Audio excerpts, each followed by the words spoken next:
Pues estamos, nada, a un minuto de las 10 de la noche. Vamos a hablar ahora de un problema muy preocupante y a la vez muy escondido y oculto por nuestra sociedad. Hablamos de las agresiones sexuales a menores de edad. La Fundación ANAR ha elaborado un segundo estudio sobre estos casos en niñas y adolescentes detectados por el teléfono de esta organización y que arroja un dato demoledor. Han aumentado un 55% en los últimos 5 años. En total se han registrado más de 4.500 casos. Y no solo estas cifras son escalofriantes, hay otras como las agresiones sexuales grupales o en manada que pasan del 2% en 2008 al 11% el año pasado. Para hablar de esta lacra contamos hoy con una de las expertas que han elaborado este informe. Ella es Diana Díaz, directora de las líneas de ayuda de ANAR. Nos escucha desde nuestro plato de Madrid. ¿Qué tal? Buenas noches. Hola, buenas noches. Yo no sé, para empezar, si estas terribles cifras se deben a que ha aumentado el número de agresiones reales o a que se denuncia más que antes. Bueno, siempre todas las causas, son multicausales, ¿no? Digamos, si nos ponemos a analizar. Es verdad que en los últimos 5 años que recoge este estudio ha habido fenómenos sociales importantes, ¿no? Como el fenómeno del Me Too, que ha sido mundial y donde muchas, incluso personas muy conocidas, caras muy conocidas, se han atrevido a hablar de las agresiones sexuales. Incluso nosotros desde Fundación ANAR hemos llevado a cabo desde aquel entonces una poderosa campaña, ¿no?, para sensibilizar. Igualmente, pues este estudio anterior hizo que muchas personas llamaran a la línea de ayuda, encontraran una escucha y pudieran ver cuál solución de orientación real y pasos se podían dar. Pero además de esto, efectivamente ha habido otras cuestiones en los últimos años que hacen que las cifras aumenten, como son los nuevos escenarios que tienen que ver con el mundo tecnológico, que son nuevos escenarios para ejercer violencias y son nuevos escenarios donde las personas, tanto adultas como menores de edad, se inspiran en temas de pornografía. Cuando hablamos de menores, desde luego, muchísimo cuidado porque encima se están educando, ¿no?, en pornografía, porque la sexualidad es un tema muy tabú. Y si hablamos de personas mayores de edad, también ven pornografía a veces infantil. Y entonces esto hace, ¿no?, que la tecnología aumente las posibilidades, como decimos. Ahora hablaremos de ese asunto, el de la tecnología, que ayer ustedes mismos dijeron que les preocupaba mucho. Yo no sé si el hecho de que sea un fenómeno escondido hace que los agresores pues se sientan con más libertad para hacerlo, que campen a sus anchas y de alguna forma se sientan impunes también. Sí, absolutamente. A ver, de todas las violencias que atendemos en las líneas de ayuda de Fundación ANAR, que son todas las violencias hacia la infancia en cualquiera de sus formas, como menor víctima, desde luego la que tiene que ver con agresiones sexuales tiene un plus, además, de tema tabú. Sucede en la más estricta intimidad.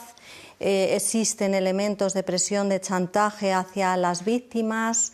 Ya hemos visto, ¿no?, que afecta a víctimas de todas las edades.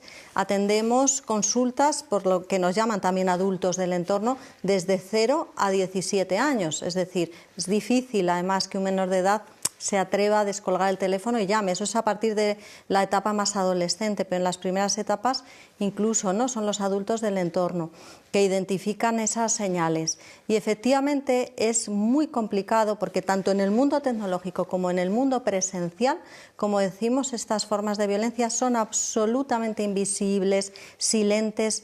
Por eso sí que dentro de nuestras peticiones, ¿no?, siempre es la sensibilización ciudadana, la sensibilización a las familias, la educación en los centros escolares, la educación afectivo-sexual, que las personas sepamos identificar señales de riesgo, porque si no el tema va a ser muy difícil, ¿no?, de ser planteado. Entonces, cuando vemos, por ejemplo, un menor de edad que está llevando a cabo conductas hipersexualizadas para una edad temprana, eso nos debe de alertar que algo puede haber detrás. Esa sospecha ya vale para un poco tirar del hilo y ponernos en manos de profesionales, ¿no? Nosotros desde las líneas de ayuda de ANAR, desde luego, estamos para orientar a toda la población, también a las familias, que esta es una situación que deja en estado de shock cuando identificamos todas estas cuestiones, pero que tenemos que saber que es mucho más común de lo que nos podemos imaginar. Nos ponemos, vamos a poner un ejemplo, el caso de una menor, una niña, que sufre una agresión sexual, claro, no es nada fácil que lo cuente, lo está usted contando muy bien, que lo denuncie, porque el miedo, la vergüenza se apoderan de ella. Claro, ¿qué instrumentos tenemos para poder protegerlas, para que esto no ocurra? Bueno, el primero, siempre la educación, como decimos, ¿no? La educación, la formación para que, bueno, si es una persona ya adolescente, ¿no? Una mujer en este caso, porque normalmente afecta, como hemos visto, ¿no? En el 78% de los casos a las mujeres. Bueno, pues que estén educadas también en qué es un agresor, dónde se localizan los agresores, cómo se pueden poner esos límites. La familia también tiene un papel principal educativo y toda la sociedad, pero desde luego también un elemento, una herramienta de protección muy importante una vez que, bueno, estamos viviendo cualquier forma de agresión sexual o de violencia, o están siendo acosadas, o, bueno, si ya los hechos se han sucedido, hay que denunciar, hay que notificar a las autoridades. El agresor siempre, en toda forma de violencia, quiere que la situación no trascienda al mundo exterior. Va a utilizar todos los elementos que tenga a su alcance, pues la manipulación, el chantaje. Si hablamos de grooming, ¿no? Por ejemplo, que es otra de las formas de agresión sexual que nosotros identificamos en el estudio, ¿no? Más de un 3%. Bueno, pues ahí es un adulto, ¿no? Que se hace pasar por un menor de edad y que intenta chantajear una vez que tiene imágenes comprometidas, imágenes sexuales, y luego intenta, ¿no? Con esas imágenes, bueno, pues extorsionar a la víctima para conseguir más imágenes, venderlas o conseguir un abuso sexual presencial. Al final, estas personas, que son depredadoras profesionales en este caso, van a utilizar argumentos del tipo: no, la que estás cometiendo un delito, por ejemplo, eres tú, o yo tengo familia que son la propia autoridad. Entonces, bueno, desde ahí las propias adolescentes a veces se ven, ¿no?, tremendamente invalidadas e incapaces, ¿no?, de acudir o de hablar con su familia. Por eso es importante esa educación en las familias, entender que estos fenómenos suceden, que están a la orden del día y que tenemos que abrir la vía de la comunicación y del diálogo. Y a veces nos podemos enfadar o decir: pero bueno, ¿y esto? ¿Y porque estabas en el mundo tecnológico te ha sucedido esto? Vale, podemos hablar de estas cuestiones, pero lo primero es proteger y que nuestra menor de edad sienta que la escuchamos. Y la credibilidad, muy importante, porque como vemos en este estudio, los menores de edad se encuentran ante una falta importante de credibilidad por las personas de su entorno y falta de apoyo. Por no hablar también, ¿no?, cuando llegamos a los recursos profesionales, que también falta a veces, ¿no?, esa sensibilidad necesaria para la toma de declaración de las víctimas. Los procesos son muy desgastantes, existe una burocracia que no hace nada fácil, ¿no?, a la víctima, después de haber sufrido una agresión sexual, además, ¿no?, tener que pasar por todas esas pruebas y tener que demostrar en todo caso. Tremendo, es falta de credibilidad, de sensibilidad, ese sentimiento de culpa que el agresor a veces traslada a la propia víctima. Decía usted ayer en la presentación de estos datos que la agresión sexual presencial supone el 91% de los casos, pero hablando de la tecnología a la que hacía usted ayer referencia, está implicada directamente también en este incremento y de todos los fenómenos existentes. Hablaba del grooming, cuando un adulto se infiltra en las redes con el objetivo de conseguir, pues es una gratificación sexual, el sexting, la pornografía. ¿Cuál es el que más le preocupa y cuál es el que los padres tenemos que estar más atentos? Bueno, son muy preocupantes absolutamente todos. Tanto el grooming, ¿no?, que es ese adulto que además se hace pasar por un menor de edad, establece un vínculo donde la adolescente, ¿no?, empieza a confiar, incluso llega a enamorarse de esta persona que hay detrás, porque, bueno, es una persona que sabe bien cómo hacer las cosas, ¿no? Y ahí tenemos que estar especialmente atentos porque, bueno, nuestra adolescente incluso, ¿no?, puede ponerse muy defensiva. Desde las líneas de ayuda vamos a poder ayudar a las familias para que sepan cómo posicionarse también desde el vínculo, pero también protegiendo. El sexting es un fenómeno, bueno, que puede suceder igualmente entre adultos, ¿no?, cuando nos hacemos fotos de carácter íntimo y las compartimos con la persona que actualmente es nuestra pareja o con nuestras amistades, sin saber que todo lo que se comparte, al final perdemos totalmente el control. y lo llamamos sexting no consentido porque luego se hace una difusión incluso masiva. ¿Y qué pasa, ¿no?, con la integridad de la propia menor de edad, que es ahí donde, bueno, muchas veces incluso, ¿no?, tiene síntomas depresivos, todas las consecuencias emocionales, incluso tentativas de suicidio, porque se ve perdida e indefensa. Y luego, pues, los casos de pornografía y prostitución, que ahora mismo son prácticamente la mayoría en el mundo online, ¿no? También la exhibición de material pornográfico o hacer presenciar a un menor actos sexuales, exponerlo deliberadamente, incluso que un menor de edad esté viendo pornografía a demanda sin tener ningún tipo de control por parte de la familia, ¿no? Estas son situaciones que, desde luego, como padres, madres, tenemos que tener muchísima conciencia porque es un riesgo. Algo que no ha cambiado es que el perfil de la víctima es marcadamente femenino y que el agresor es masculino, pero lo más alarmante de este estudio es que 8 de cada 10 agresores son personas conocidas por la víctima y un 50% son miembros de la propia familia. Claro, eso complica aún más que se denuncie. Sí, incluso cuando hablamos de menores de edad de etapas más tempranas, de 0 a 9 años, el índice de familiares casi sube al 90%. Son personas del día a día. De hecho, los agresores identificados que están en el estudio, el que más es el padre o el padrastro, pero luego están los abuelos, los tíos, bueno, cualquier miembro de la familia extensa o una persona pues muy cercana, ¿no?, por amistad a la familia. También personas del centro escolar, etcétera. Eso complica, sí, complica mucho, porque cuando se detecta, ¿no?, que es un familiar la persona, la familia pierde su equilibrio. Todas las familias nos mantenemos, ¿no?, más o menos en un equilibrio, porque conocemos, controlamos más o menos, ¿no?, lo que sucede en el día a día, pero esta situación irrumpe, es una situación totalmente aberrante, que cuando se identifica, bueno, pues se trata de un miembro de la familia con el que además no solo la víctima suele tener un vínculo muy cercano y suele tener un apego incluso emocional, sino el resto de los miembros de la familia. Por eso a veces se justifica y en ocasiones, como decimos, es más fácil negar los hechos porque son los mecanismos de defensa que van a saltar, lo negamos, hacemos como que no ha pasado nada, minimizamos los hechos y seguimos adelante. La cuestión es que esto tiene un coste importante para la víctima, porque no va a ser ayudada, no va a ser protegida, probablemente siga expuesta, y no solo para esa víctima que ya sabemos que ha sido víctima, sino para otros menores de edad que también pueden estar en riesgo porque hay un agresor y ya, aunque no lo queramos ver, ya está identificado.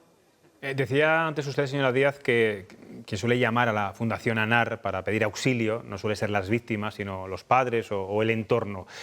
¿Qué hacen ustedes en estos casos? Sí. ¿Qué es lo primero que les suelen contar estos padres y cómo actúan ustedes para proteger a las potenciales víctimas en estos casos? Sí, bueno, pues cuando nos llama un familiar, a ver, nosotros todas las llamadas parten de la absoluta credibilidad. Siempre, por supuesto. Y además sin culpas, sin juicio y sin reproche, porque sabemos el mal trago que supone esa situación.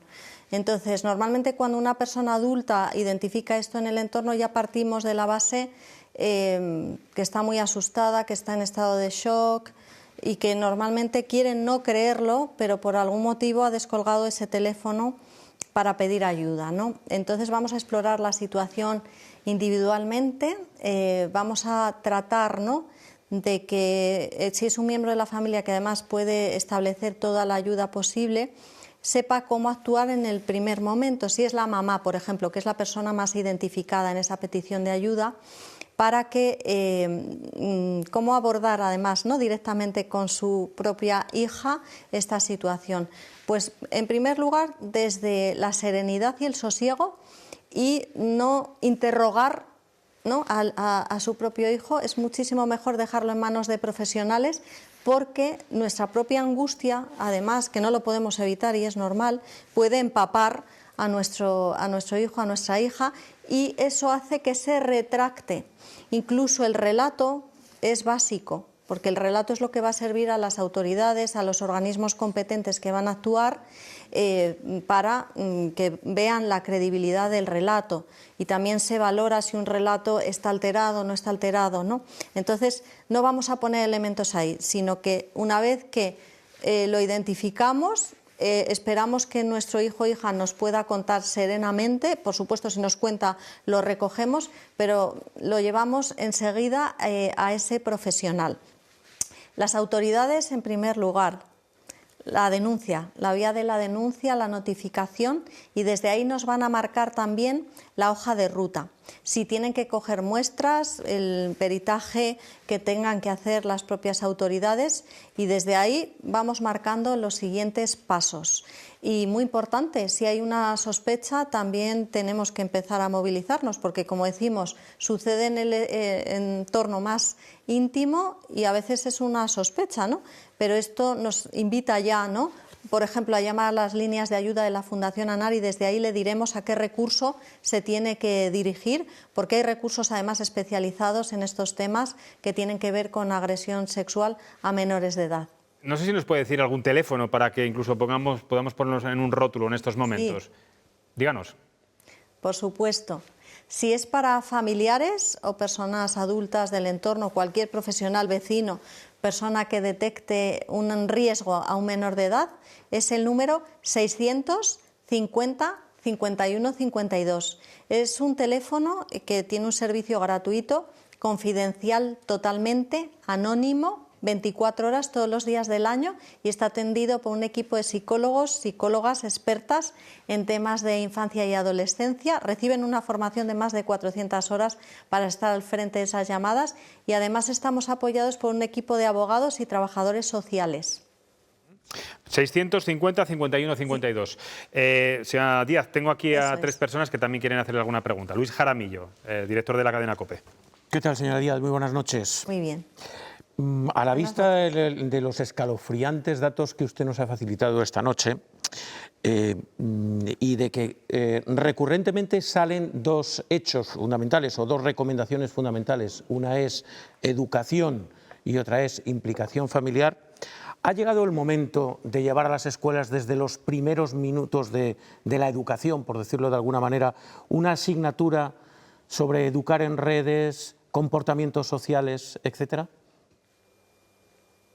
Bueno, claro, eso tiene que estar incluido, entendemos, ¿no?, desde las primeras etapas, adaptando, ¿no?, a la edad de los menores. Sería muy interesante, pero no descuidar el binomio escuela-familia, porque esa responsabilidad también es de la propia familia.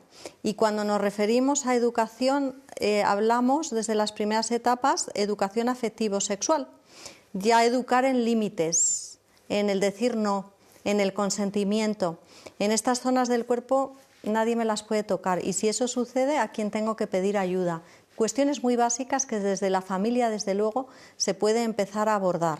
Luego, cuando la persona, ¿no?, en este caso los niños, niñas ya tienen mayor edad, ya hablamos de otros temas. Y tiene que ver, por supuesto, también la prevención en el mundo tecnológico, la asignatura de cómo funcionamos en la tecnología, que al final es una cuestión de normas límites, que nos parece que hay una brecha que no podemos romper porque es un desafío enorme. Bueno, pues tenemos que también esforzarnos en romper esa brecha intergeneracional y ponernos al tanto de lo que está sucediendo en el mundo tecnológico, para poder también mostrarnos, bueno, no como expertos, pero también como entendidos de lo que ocurre en el mundo tecnológico. Nosotros desde la Fundación ANAR elaboramos también, que está a disposición de los padres, las madres, los educadores, los consejos para el buen uso de la tecnología, y un contrato que se puede firmar, un contrato simbólico, padres, madres, hijos, hijas,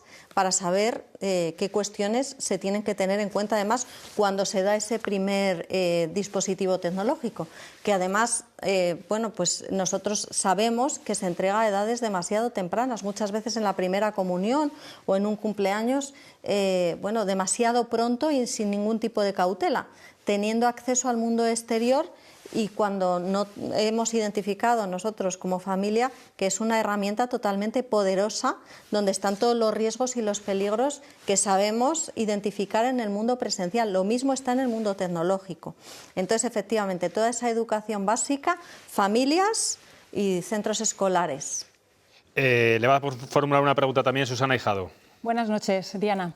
Yo le quería preguntar qué le diría usted a unos padres, habla del buen uso de las tecnologías, que le abren a su niña una cuenta en cualquier red social, a su niña de unos 6-7 años, la graban habitualmente en su vida cotidiana, incluso la graban maquillada y bailando reggaetón porque lo hace muy bien y es muy graciosa.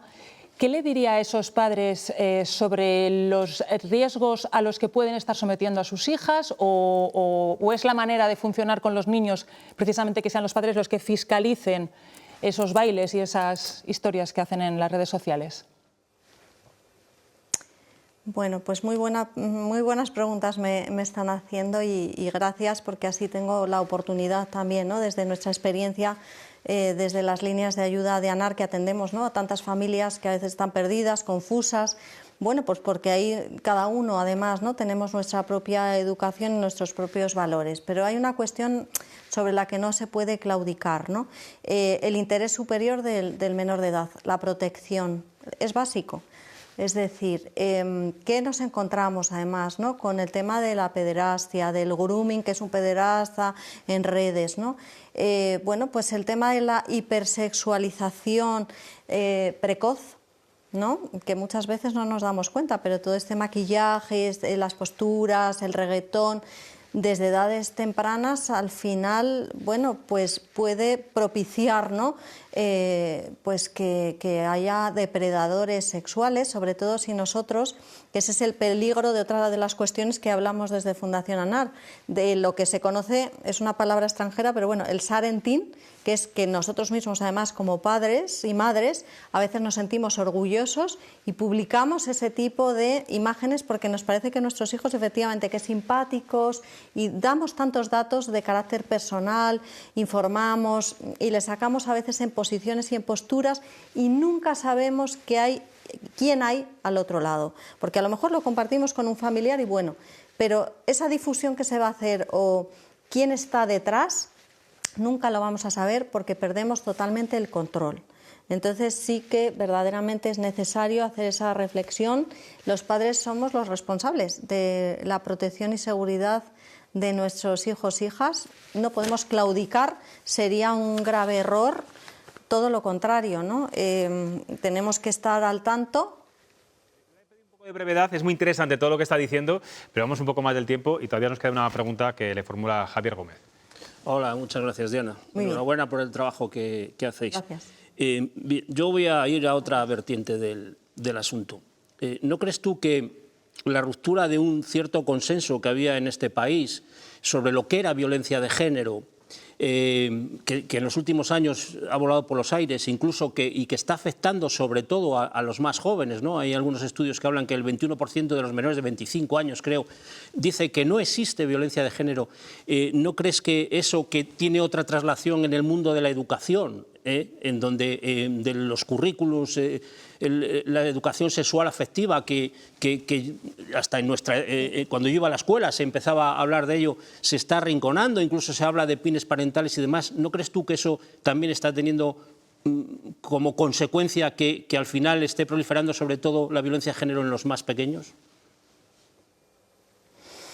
Bueno, es un desafío, desde luego, es complicadísimo, ¿no? También analizar todas estas causas. Efectivamente, ¿qué nos encontramos en los temas de violencia de género? Que al final son todas las formas de violencia hacia la mujer, que también hemos presentado un estudio hace unos pocos meses, concretamente de esta temática. Es verdad que lo que hemos visto claramente, que había un avance, ¿no? Incluso la conquista de los derechos de las mujeres intelectualmente, de las jóvenes, y hemos vivido un retroceso y eso se reflejó claramente en el estudio. Nuevos modelos de feminidad, de masculinidad, y ahí han tenido que ver nuevamente, y por ser sintética, mucho las redes sociales, qué modelos se ofrecen, ¿no? A través de los cantantes, los youtubers, los influencers, y la industria también, que está detrás de todos esos nuevos modelos donde nuestros jóvenes se ven reflejados, y esa hipersexualidad precoz también tiene mucho que ver con esas cuestiones. No sé si he contestado, pero me parece que más o menos ese es el tono ahora mismo de nuestros jóvenes y lo que nos tiene que preocupar con esos retrocesos. Diana Díaz, podríamos estar aquí haciéndole 1000 preguntas, como se puede imaginar. Gracias por la labor social que están haciendo. Ojalá tipos de entrevistas como estas sirvan para romper ese silencio y que haya, bueno, pues aún más gente valiente que pueda denunciar, sobre todo los menores, que se sientan protegidos. Y muchas gracias. Ahí está el teléfono, lo decíamos antes, 650 51 52. Sí. Gracias por atender a Castilla y León Televisión. Y no he dado el de los menores de edad. Sí. Es 920 2010. 2010. Pues muchas gracias, Diana, por atender. Perfecto.